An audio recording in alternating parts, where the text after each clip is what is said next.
괜찮아. 괜찮아요. 괜찮아.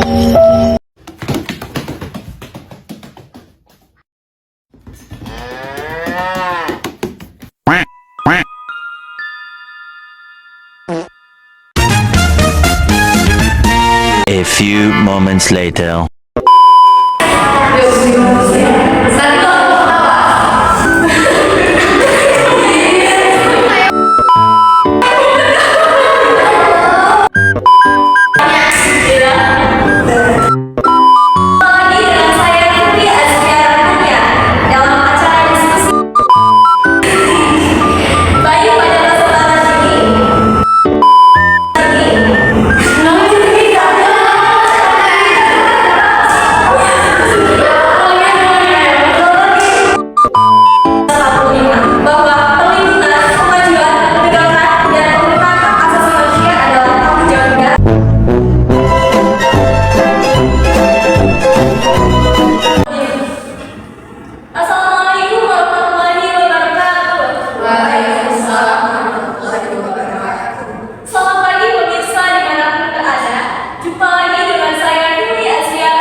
Di dalam undang-undang sendiri, yaitu pasal 28I ayat 4 Undang-Undang Dasar 1945, bahwa perlindungan, pemajuan, penegakan, dan pemenuhan hak asasi manusia adalah tanggung jawab negara, terutama pemerintah. Namun, realitanya masih banyak terjadi kasus pelanggaran HAM yang terjadi di lingkungan sekitar kita, terutama pada perempuan. Oleh karena itu, saya mengundang 6 panelis yang cantik yang sudah duduk di sini bersama saya untuk memaparkan pandangannya mengenai gerakan feminisme ini. Sebelum kita membahas lebih lanjut, alangkah baiknya jika saya mempersilahkan kepada panelis untuk memperkenalkan diri terlebih dahulu, dimulai dari ujung kanan sebelah saya. Terima kasih kepada Mbak Dewi. Halo semuanya, perkenalkan nama saya Ananda Putri Pardoswati. Langsung saja, perkenalkan nama saya Minja. Perkenalkan nama saya Nasri Maya. Perkenalkan nama saya Alia. Saya Adita Arya dan lahir saya Eka dan Adria. Terima kasih kepada panelis yang telah memperkenalkan dirinya kepada kita semua. Langsung saja ya. Kepada Mbak Ananda, saya ingin bertanya, bagaimana sih tanggapan Mbak mengenai budaya patriarki yang mendorong adanya gerakan feminisme ini? Terima kasih kepada Mbak Dewi. Izin masuk. Menurut pandangan saya, patriarki itu membawa bencana untuk para kaum perempuan. Karena apa? Karena budaya patriarki, perempuan itu tidak bebas untuk melakukan apa yang mereka mau. Bahkan untuk di rumah saja, mereka masih dibatasi. Dalam lingkungan keluarga, mereka juga masih dibatasi, apalagi di lingkungan di luar dari keluarga itu. Mengapa sih Mbak di dalam keluarga ini terjadi hal-hal demikian yang mengunggulkan laki-laki dibanding perempuan? Menurut saya karena laki-laki itu dalam stigma masyarakat dianggap sebagai pemimpin, terus seseorang yang kuat, tangguh, berani, dan hal-hal positif lainnya. Sedangkan perempuan ya sudah dianggap sebagai istri dan ibu yang hanya mengurus rumah tangga, kehidupan rumah tangga mereka. Jadi mengapa patriarki bisa terjadi? Karena budaya dari masyarakat itu sendiri, kondisi sosial dari masyarakat itu sendiri yang membuat budaya patriarki itu sampai sekarang itu masih kerap terjadi di lingkungan keluarga, masyarakat, bahkan dalam pendidikan juga. Jadi menurut Anda perempuan ini berhak ya setara untuk laki-laki? Betul dong. Bahkan Rasulullah aja menghargai kan Masa untuk umatnya menghargai perempuan saja itu sulit gitu, merasa itu sulit gitu, dan terutama kaum laki-laki gitu ya. Wah, menarik sekali ya. Jadi kita sebagai manusia harus menghargai semua orang terlepas dari apapun gendernya, baik laki-laki maupun perempuan. Nah, kita lanjut nih ke panelis yang kedua, yaitu Mbak Nunjia. Jadi saya ingin bertanya, bagaimana sih tanggapan Mbak terhadap adanya ketimpangan gender dalam bidang pendidikan? Di mana masyarakat kita memiliki stigma bahwa perempuan itu cukup berperan di rumah, sumber kasur dan dapur. Itu bagaimana sih Kak? Terima kasih moderator. Sebelumnya ingin menjawab, tanggapan saya akan tanggapan seperti itu yang dimana sebagian bahkan kebanyakan masyarakat menganggap bahwasannya perempuan ini tidak layak untuk berpendidikan tinggi. Jadi perempuan itu sebatas lulus SD atau SMP langsung nikah. Jadi tugas mereka hanya sekedar sumur, kasur dan juga dapur.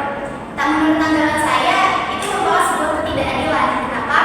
Karena sebagai seorang perempuan kita juga berhak untuk mendapatkan pendidikan tinggi. Karena apa? Karena sebagai perempuan yang nantinya akan menjadi seorang ibu, justru itu akan menjadi pendidikan atau sekolah pertama untuk para anak-anaknya.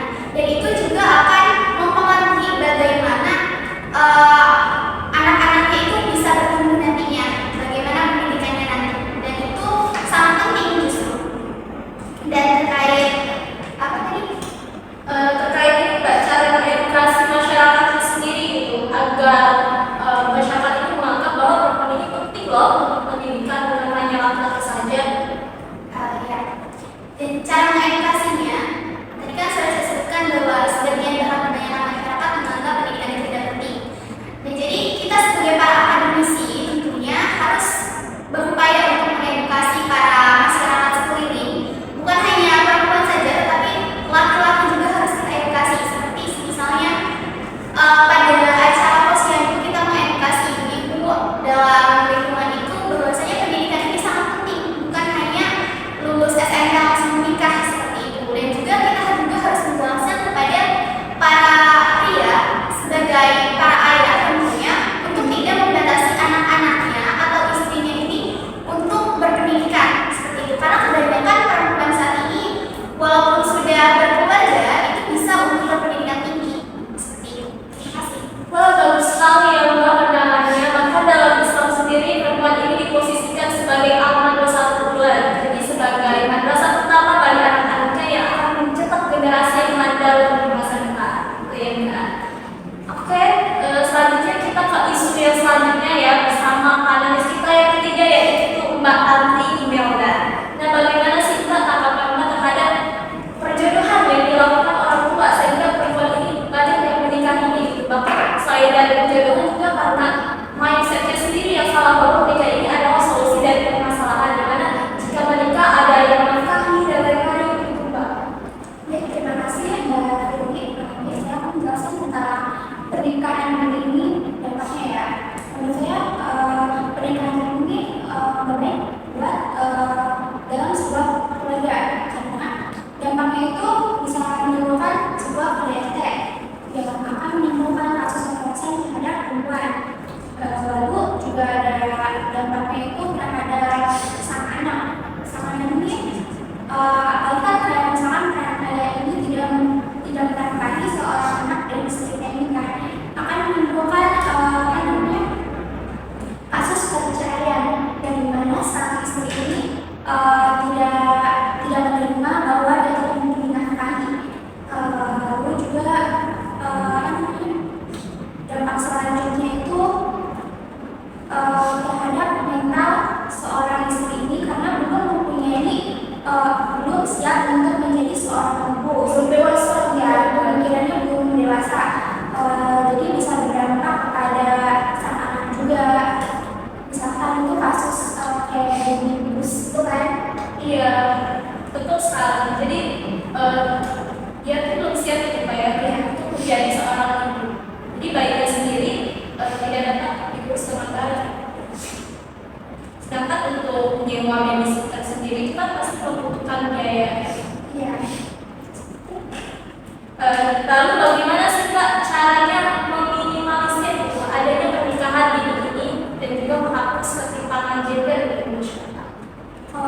menurut saya meminimalisir kasus pernikahan bunuh diri ini dengan cara mengedukasi kepada orang tua sebelumnya. Jadi pernikahan dini itu bukanlah suatu solusi yang baik untuk menikmati anak.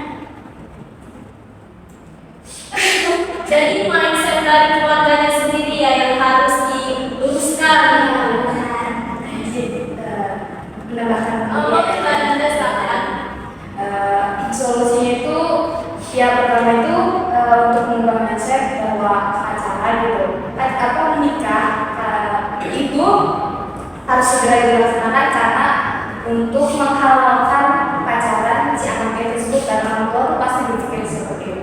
Nah, pemikiran-pemikiran seperti itu seharusnya tidak terjadi gitu, karena yang namanya pacaran di mana-mana itu kan memang berdampak negatif, walaupun ada positifnya tapi lebih banyak ke negatif. Nah, harusnya sedari awal orang tua itu mewanti-wanti anaknya untuk tidak melakukan hal tersebut, untuk tidak melakukan hubungan terhadap lawan jenis jika si anak tersebut belum cukup umur. Mengedukasi anaknya gitu untuk jangan mulai pacaran dulu kalau misalnya umurnya belum cukup gitu. Karena ya emang pacaran menikah itu bisa menghalalkan perempuan dan laki-laki kan, bisa free gitu. Tapi kan kalau memang belum cukup umur ya harusnya tidak berpikir seperti itu. Selain itu dari siapa sendiri sih, karena pengalaman punya teman dia walaupun cukup umur dia memilih untuk menikah muda gitu. Menurut saya itu sayang karena masa muda dia, masa dia itu terbuang sia-sia gitu. Memang kalau misalnya suaminya punya pekerjaan tetap gitu, kalau misalnya punya pekerjaan tetap gitu, tapi kalau tidak kan dia stres sendiri gitu, merugikan dia sendiri dan juga membebankan orang tua. Itu. Terima kasih. Ya, jadi pemirsa, sebagai anak muda sebaiknya kita melakukan pencarian jati diri dan mengasah skill kita dibandingkan dengan memikirkan hal-hal pernikahan gitu, karena menikah itu tidak semudah yang kita pikirkan di awal. Itu kan Anda. Oke, kita lanjut ya ke hal yang selanjutnya dengan panelis yang keempat, yaitu Mbak Alia Andana. Baik Mbak, saya ingin bertanya, bagaimana sih Mbak penegakan hukum di Indonesia terhadap hak-hak perempuan? Apakah sudah berjalan dengan teratur gitu? Baik, di sini saya akan menjelaskan bagaimana penegakan hukum di Indonesia tentang hak-hak perempuan.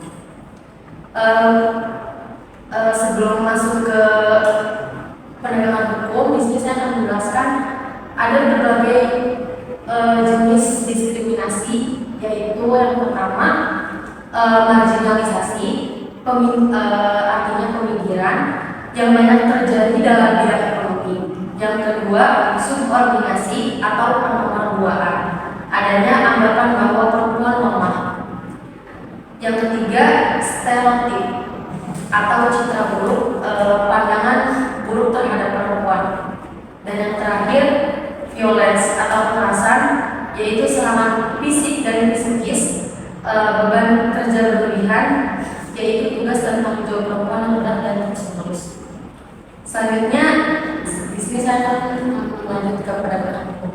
Menurut saya penegakan hukum di Indonesia masih belum memadai, baik dari masalah perempuan terhadap masalah kekerasan terhadap perempuan dan masalah kekerasan seksual dan masalah perempuan korban kekerasan seksual. Di sini saya akan menjelaskan bagaimana faktor yang mempengaruhi proses penegakan hukum, yaitu ada 3. Yang pertama ada substansi, yang kedua ada struktural, dan yang ketiga ada kultur. Yang pertama, secara substansi substansi, produk hukum yang ada saat ini malah menjadi ketimpangan bagi perempuan. Jadi yang harusnya perempuan mendapatkan hak-haknya setelah ia perjuangkan, tetapi substansi dan hukum-hukumnya tidak sejalan dengan apa yang diperjuangkan. Misalnya dalam Undang-Undang Nomor 23 Tahun 2004 tentang penghapusan kekerasan dalam rumah tangga,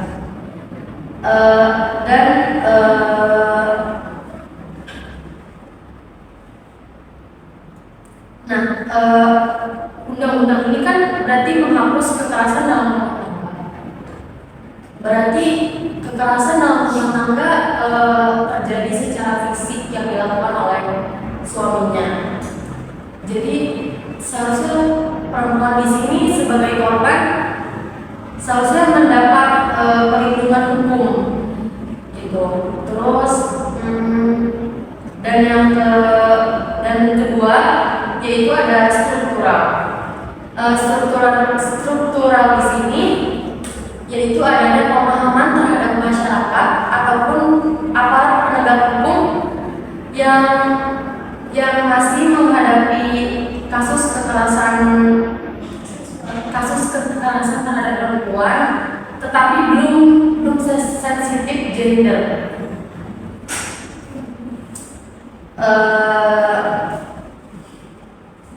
Dan ketidakpahaman dan ketiadaan perspektif gender di kalangan para penegak hukum, melainkan juga adanya kesalahpahaman. Jadi anggapannya bahwa tindak kekerasan terhadap perempuan ini hanya bersifat fisik semata, tidak memikirkan yang non fisiknya, yaitu ada secara psikis, sosial, budaya, ekonomi maupun politik. Jadi itu yang bisa menghambat perempuan untuk memperjuangkan hak-haknya. Dan yang terakhir ada kultur. Kultur ini sangat berkaitan dengan budaya patriarki yang telah dijelaskan oleh podcast pertama, yaitu Mbak Nanda. Budaya patriarki atau budaya yang mendominasikan laki-laki dibanding perempuan. Budaya-budaya ini sudah seharusnya dihilangkan, tetapi masyarakat yang masih menganut budaya-budaya seperti ini tidak memperhatikan bagaimana permasalahan perempuan dan yang bersangkutan atau perempuan itu sendiri, atau tidak ada keinginan untuk memperjuangkan hak-haknya, atau bisa jadi juga ketidaktahuan perempuan sebagai korban kekerasan untuk melakukan tindakan hukum. Jadi dari ketiga faktor yang mempengaruhi penegakan hukum tadi, secara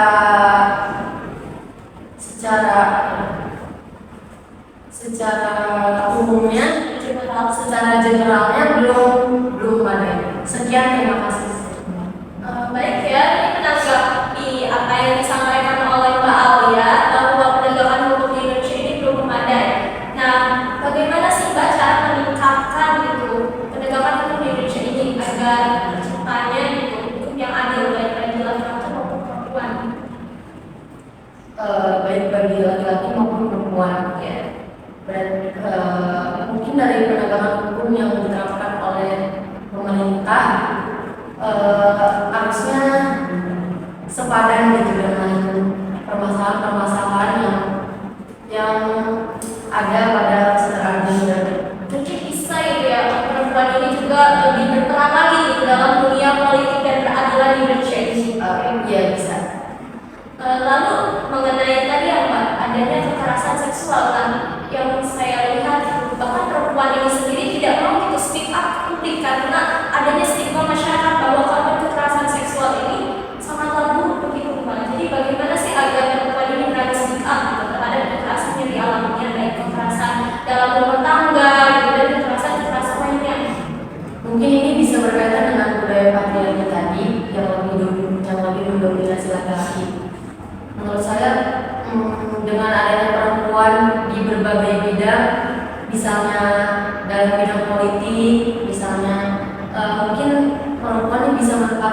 sebagai bupati, kan banyak orang kayak bilang kok bupati ini perempuan sih gitu kan, kenapa laki-laki masih ada, kenapa harus perempuan gitu. Padahal pemahaman-pemahaman seperti itu harusnya lebih melihat kepada perempuan juga bisa gitu. Perempuan juga bisa, tidak harus laki-laki gitu yang lebih mendominasi.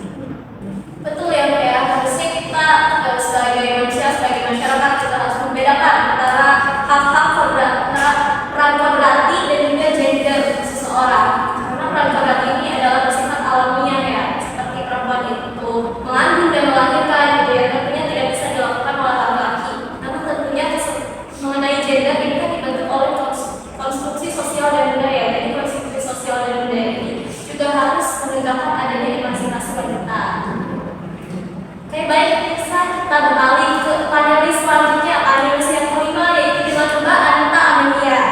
Baik Mbak, saya ingin bertanya mengenai tanggapan Mbak akan adanya pemisahan aktivitas dan warna berdasarkan gender di masyarakat. Misalnya nih Mbak, anak laki-laki ini gak cocok gitu main boneka, anak perempuan gak cocok kalau main mobil-mobilan, dan juga adanya identik warna gitu kan. Pink ini identiknya buat perempuan, loh laki-laki gak pantas pakai warna pink, atau misalkan biru ini gak cocok buat perempuan gitu. Bagaimana sih tanggapan Mbak terhadap hal tersebut? Menurut saya sendiri itu kayak adanya kesadaran ya dari individu, terus kayak ada batasan juga ya, terus batasan itu dari emang dari zaman dulu gitu ya, dari orang tua kita, kenapa itu hanya untuk perempuan dan atau boneka atau permen Barbie itu hanya untuk perempuan, dan kenapa seorang laki-laki itu hanya untuk kayak permainan seperti mobilan atau kayak Lebih ke aktivitas ya. Terus kayak soal warna, kenapa laki-laki itu dibolehin banget kayak pink, putih, hitam, dan atau warna gelap lainnya gitu. Terus kayak dari aktivitas tuh kayak perempuan tuh kenapa masak tuh hanya untuk seorang perempuan? Kenapa laki-laki nggak masak gitu? Padahal chef juga banyak laki-laki ya. Chef juga banyak laki-laki ya. Nah kayak gitu. Terus kayak perempuan tuh seperti tadi yang dijelasin oleh Mbak Mul ya, kayak seperti di kasur, di sumur, dan di dapur, seolah-olah perempuan tuh tidak ada hak gitu untuk memilih, hak untuk memilih kayak kebebasan dia mau kemana atau kayak seperti hobinya di mana gitu. Dan marak sekarang tuh kayak banyak hanya seorang apa ya laki-laki gitu, perempuan juga banyak yang memakai baju seperti kayak lebong kerja laki-laki nggak sih? Iya. Atau yang distro lah istilah zaman sekarang nih sebutnya kayak gitu. Dan laki-laki itu dalam rumah tangga itu kayak misalnya hanya untuk kerja dan kerja. Cari nafkah. Iya, cari nafkah. Dan pasti kalau istilah kayak untuk istri kayak ngopel atau mencuci gengsi terus pasti ada bilang kata buat apa punya istri kalau yang laki suami. Sekarang kan kayak gitu ya, kenapa kan dalam rumah tangga itu tanggung jawabnya kita berdua ya. Nah terus dalam pemisahan aktivitas dan warna berdasarkan gender di masyarakat dapat memiliki dampak positif dan negatif. Nah terus hal yang dilakukan akan diperhatikan bahwa pemisah harus dilakukan dengan cara yang tidak menghambat kemampuan berkomunikasi dan berinteraksi antara laki-laki dan perempuan. Istilah kalau ada batasan tuh tidak bisa percaya diri kayak gitu. Iya, jadi pemirsa, baik laki-laki maupun perempuan ini mempunyai hak yang sama gitu dalam hal gender. Maka laki-laki pun tidak salah itu jika mengerjakan hal-hal atau pekerjaan domestik itu seperti menyapu, ngepel, dan lain-lain. Karena perempuan ini dinikahi sebagai istri ya, bukan sebagai pembantu.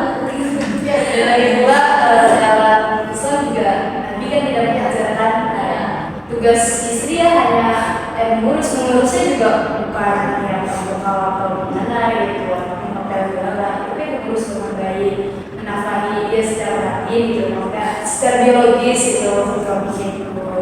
Jadi ya masih heran gitu kenapa masyarakat masih menganggap laki-laki itu tidak boleh membantu pekerjaan rumah tangga gitu. Padahal kan dalam Islam juga tidak disebutkan istri itu harus mengerjakan semua pekerjaan rumah tangga, mengurus anak pasti sih, tapi masa iya sih seorang ibu ngurus anak sendiri gitu kan.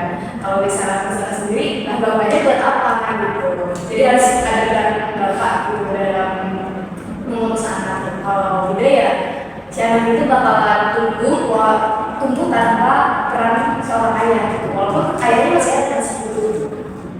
Bahkan laki-laki ini mempunyai tugas yang lebih berat ya Mbak Nana dibandingkan dengan seorang istri begitu. Karena laki-laki ini selain mendidik anak juga berkewajiban untuk mendidik istrinya ya ke jalan yang lebih baik. Bukan malah istri yang harus menanggung semua beban gitu di dalam rumah tangga itu sendiri. Sedangkan laki-laki cuma mencari nafkah. Ya baik, semakin menarik ya diskusi kita pada kali ini pemirsa. Nah, kita akan berbincang dengan panelis yang terakhir, panelis yang cantik jelita sekali ini, yaitu Mbak Eka Edinda.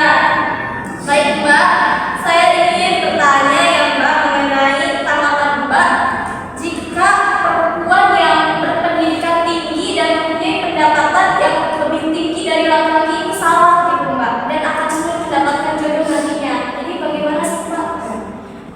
Oke, terima kasih ya moderator.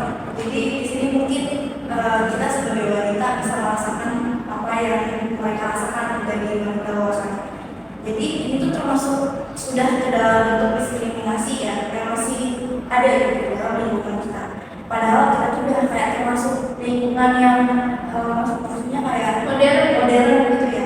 Kita kan harusnya sudah tidak berpikiran seperti orang munafik gitu. Dan menganggap bahwa perempuan itu seperti kasur, kehidupan saya tidak ada di dalam seperti itu. Lalu kenapa masih banyak bukan semua pria ya, tapi hanya sebagian besar masih ada yang berpikiran laki-laki. Dan itu pun saya rasakan pada teman saya sendiri, yang memang teman saya itu mempunyai pacar gitu. Dan terus dia bilang kepada pacar ini, pada cewek ini bahwa kamu itu tidak usah sekolah tinggi karena itu cuma menyakiti saya saja gitu. Dan itu teman saya langsung, kenapa menyakiti laki-laki? Kan kita sesama manusia diciptakan sama untuk sama gitu, boleh berbeda-beda.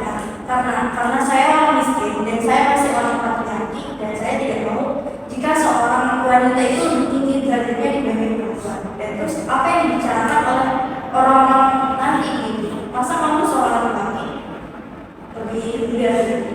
Padahal kalau misalnya kita lihat kita sebagai seorang wanita ya pasti kayak kesel gitu, karena kita nggak boleh berpikiran yang lebih luas gitu. Kita kan berpendidikan, dan ini juga yang dilakukan sama Mbak Media gitu kan. Kalau misalnya nanti kalau misalnya kita sebagai seorang wanita berpendidikan, nanti kan bisa ngajarin kepada anak-anak gitu kan. Nah, lalu tentang perjodohan yang dijelaskan sama Mbak tadi juga. Nah itu sama di kampung saya banyak sekali perjodohan, sebenarnya perjodohan. Saya berwawancara kepada mereka, salah satu sepantaran dengan saya. Kenapa kamu ingin menikah dini? Gitu. Karena saya ingin perempuan itu katanya istri saya bisa saya atur secara bebas, secara sesuai apa yang saya mau gitu. Iya, seenaknya. Terus saya tanya, kenapa kamu berpikir seperti itu? Kamu tidak merasakan bagaimana orang tua itu terjadi pada ibu? Karena saya sudah bekerja laki-laki dan beberapa dari istri saya hanya untuk melayani sebagai kami ataupun menjadi beban di rumah gitu. Padahal kemana ya? Iya, padahal hanya Lalu rumah tangga ini kan apa sih perannya antara suami dan istri ya, bukan suami yang lebih mendominasi gitu ya Mbak? Iya benar. Jadi istri itu nggak bebas. Kalaupun memang saya mereka kerja saya kerja, agaknya belum kerja. Tapi kalau misalnya mereka si perempuan itu lebih tinggi, si laki-laki itu nggak terima sebenarnya. Si gengsi. Mereka tuh emang orang zaman dulu, mereka tuh masih mau yang namanya laki-laki orang dulu. Terus juga tentang hal itu masih kaku gitu. Jadi kayak mereka udah kodenya kayak ngejalan apa aja. Ini mereka baru mengurus rumah tangga gitu. Padahal kalau dibilang hasil dan wanita sih, iya sebenarnya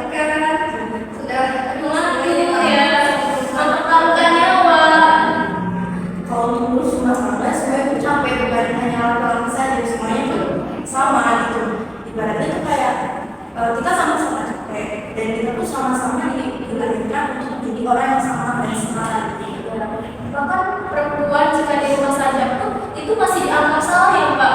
Perempuan dianggap menganggur, padahal pekerjaan mereka itu sangat baik dan sangat melelahkan gitu. Padahal perempuan juga bisa kok bekerja, bisa berpenghasilan bahkan lebih tinggi daripada laki-laki. Nah, jadi bagaimana sih Mbak ya agar pandangan itu tidak menghalangi seorang perempuan untuk berkarya dan berdaya?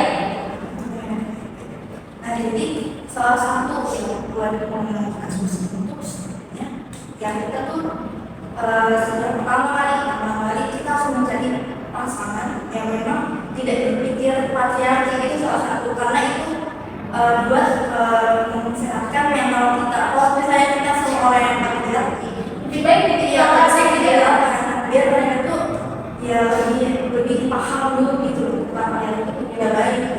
Dan terus tadi juga dengar apa yang diceritakan sama mama juga, itu salah satu orang yang laki-laki patriarki ini kenapa memilih pendidikan ini, karena itu dari sama satunya, karena mereka tuh pengen mempunyai seorang perempuan. Walaupun emang si laki-laki itu suka banget sama perempuan, tapi kan iya, tapi karena egonya ini si laki-laki itu pengen menjadi perempuan, karena dia seorang punya pemimpin dalam pendidikan banyak banget. Iya, banyak banget ya kasusnya bahkan di lingkungan sekitar kita itu, apalagi yang notabene berada di wilayah perkampungan.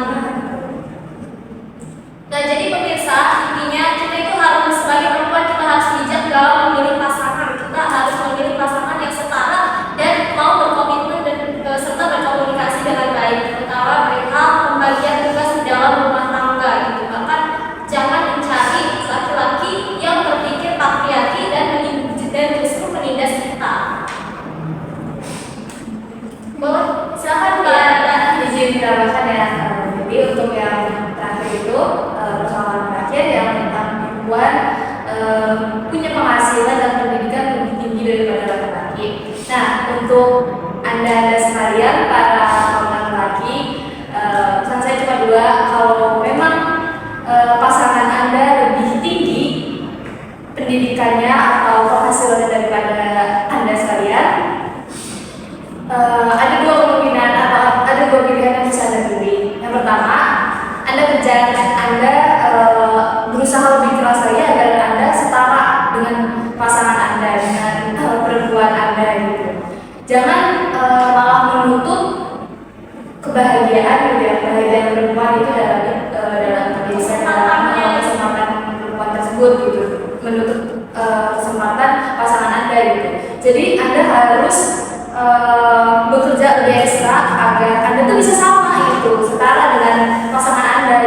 Jangan cuma perempuan doang gitu loh yang harus sama gitu punya penghasilannya dengan laki-laki, karena ada beberapa laki-laki yang pengen perempuan itu sepadan gitu, harus sama kaya gitu.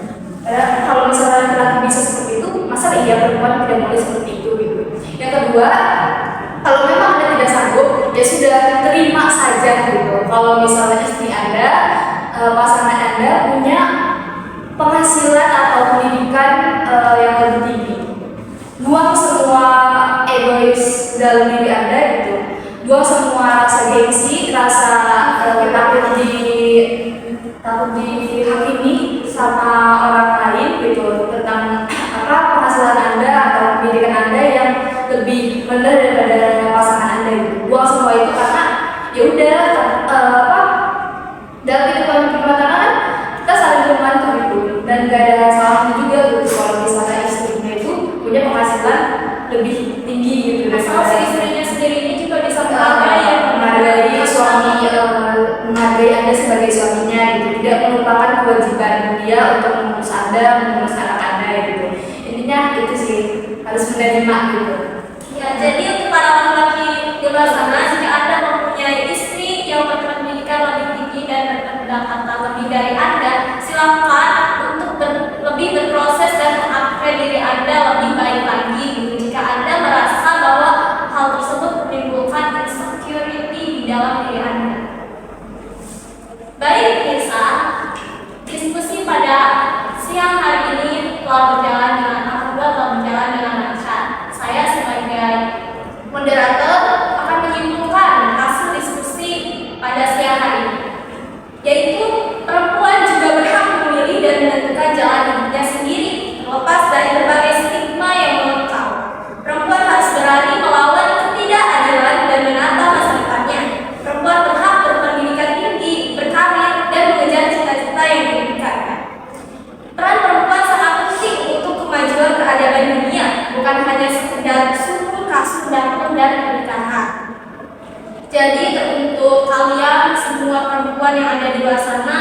dimanapun kalian berada, apapun yang kalian lakukan, jangan takut untuk terus berjuang. Jangan mengurung diri dalam stigma masyarakat yang tidak seharusnya menghancurkan masa depan kalian. Jadilah